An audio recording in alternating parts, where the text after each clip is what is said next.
Ayan, hi mega love shout out everyone and welcome back dito sa ating tutorial. So mga boss, kung ikaw may extrang channel at gusto mong mag-switch sa bago mong channel, ayan, nandito ka sa tamang video at panoorin mo ang tutorial na to hanggang dulo kung para malaman mo kung paano. Tara, punta tayo sa ating YouTube channel. Ayan, welcome dito sa ating YouTube channel. So, ang gagawin lang po natin ay pupunta tayo dito sa pinakababa. Ayan, may pinakababa dyan. So, i-click lang po natin yan. At palitan po natin ang ating mukha. Charot, just lang. Pagkatapos nyo pong na-click yan, punta po kayo dito sa ibaba ng inyong profile picture. Andyan po yung ating switch account. And dyan po nakikita natin yung mga account natin dito sa YouTube. At kung gusto mong magpalit ng account, walang problema. Kahit isang cellphone yan lang, i-click na lang po nyo yan. So, matatandaan po natin na ang ating ginamit ngayon na account ay Special Cooking. So, i-click lang po natin switch account.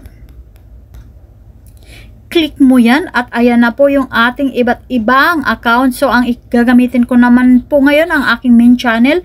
Itong Sis Shipamasa. Ayan. I-click lang po natin yan. At ayan na po, napalitan na po natin ang ating YouTube channel. At ganun lang po kadali pong mag-switch ng inyong YouTube account dito po sa YouTube. Ayan. Kung gusto nyo pong magpalit or mag-switch po ng account sa inyong YouTube Studio, ayan, punta tayo sa ating YouTube Studio. Ayan.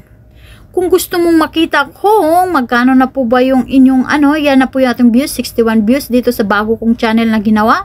So, kung gusto nyo pong ganito, ibalik nyo po ito sa inyong lumang channel or sa inyong main channel para makita nyo po kung ano nangyayari doon. So, ang kailangan nating gawin lang po para ma-switch po itong account na to ay i-click natin yung pinakatuktok.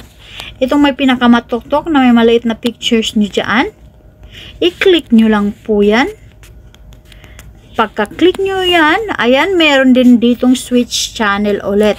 Yan lang po, switch account at mapapalit na po yung inyong switch account dito sa studio naman dito, YouTube Studio. Ayan, ibabalik ulit natin dito sa ating old account. At ganun lang po kadali magpalit ng YouTube channel po gamit ang isang cellphone. Ayan, kung may natutunan po kayo dito sa video na to, huwag kalimutan pong mag-like, subscribe, bell all po para po lagi kayong updated for our next upcoming videos. At huwag kalimutang mag-iwan ng bakas para po kayo ay aking babalikan. Maraming salamat po. Bye bye. See you around.